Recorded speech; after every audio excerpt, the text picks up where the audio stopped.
dagger which I see before me, handle toward my hand.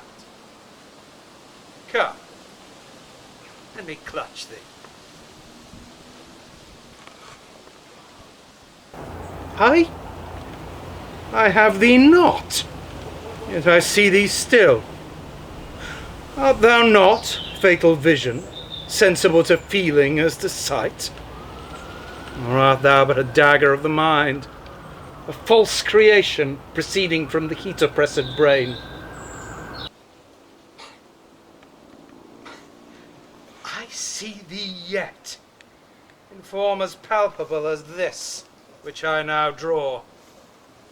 Thou marshall'st me the way that I was going, and such an instrument I was to use.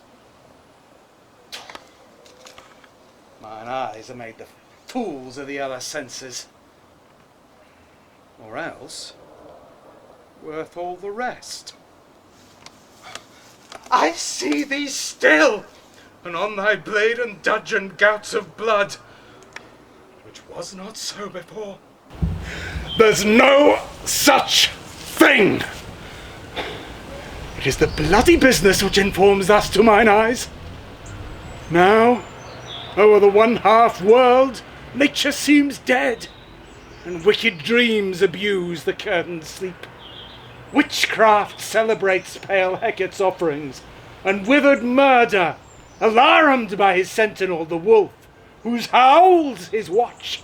Thus, with his stealthy pace, with Tarquin's ravishing strides, toward his design moves like a ghost. Thou sure and firm set earth, hear not my steps, which way they walk, for fear thy very stones prate of my whereabout, and take the present horror from the time that now suits with it. Whiles I fret, he lives. Words to the heat of deeds too cold breath gives. I go, and it is done. The bell invites me. Hear it not, Duncan, for it is a knell that summons thee to heaven or to hell. That which has made them drunk has made me bold. What has quenched them has given me fire. Hark! Peace. 'Twas the owl that shrieked, the fatal bellman that gives the sterns to good night. He is about it. The doors are open, and the surfeited grooms do mock their charge with snores. I have drugged their possets. The death and nature do contend about them whether they live or die. Who's there? What ho? Alack! I am afraid they have awaked, and it is not done. The attempt and not the deed confound us. Hark! I lay the daggers ready. He could not miss him. Had he not resembled my father as he slept, I had done it. My husband? I have done the deed. Didst thou not hear a noise? I heard the owl shriek and the crickets cry. Did not you speak? When? Now. As I descended. Hark! Who lies in the second chamber? Donalbain. This is a sorry sight. A foolish thought to say a sorry sight. There's one did laugh in sleep, and one cried, murder, that they did wake each other. I stood and heard them. But they did say their prayers and address them again to sleep. There are two lodged together.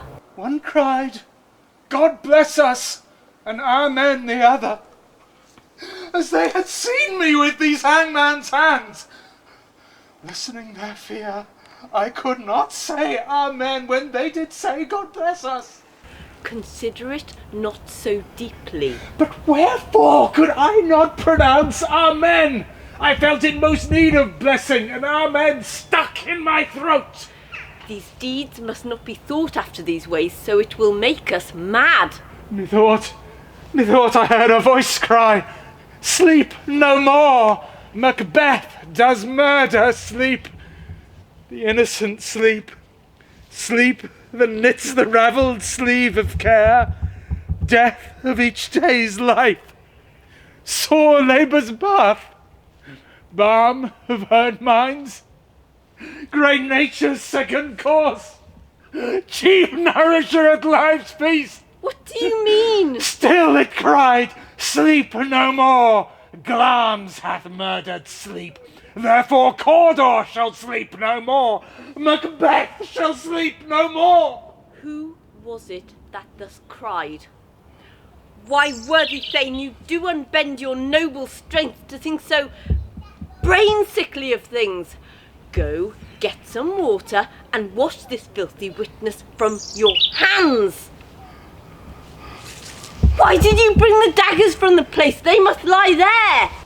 Go, carry them, and smear the sleepy grooms with blood. I'll go no more. I am afraid to think what I have done. Look once again, I dare not. Infirm of purpose. Give me the daggers. The sleeping and the dead are as but pictures. It is the eye of childhood that fears the painted devil. If he do bleed, I will gild faces of the grooms withal, for it must seem their guilt. Whence is that knocking? How is't with me when every noise appalls me? What hands are here? Ha! They pluck out mine eyes. Will all great Neptune's ocean wash this blood clean from my hand? No, this my hand will rather the multitudinous season incarnadine, making the green one red. My hands are of your colour, but I shame to wear a heart so white. I hear a knocking in the south entry. Retire we to our chambers. A little water clears us the steed. How easy is it then? Your constancy hath left you unattended. Hark, more knocking. Get on your nightgown, lest occasion call us and show us to be watchers. Be not lost so poorly in your thoughts. To know my deed, 'twere best not know myself. Wake Duncan with thy knocking. I would thou couldst.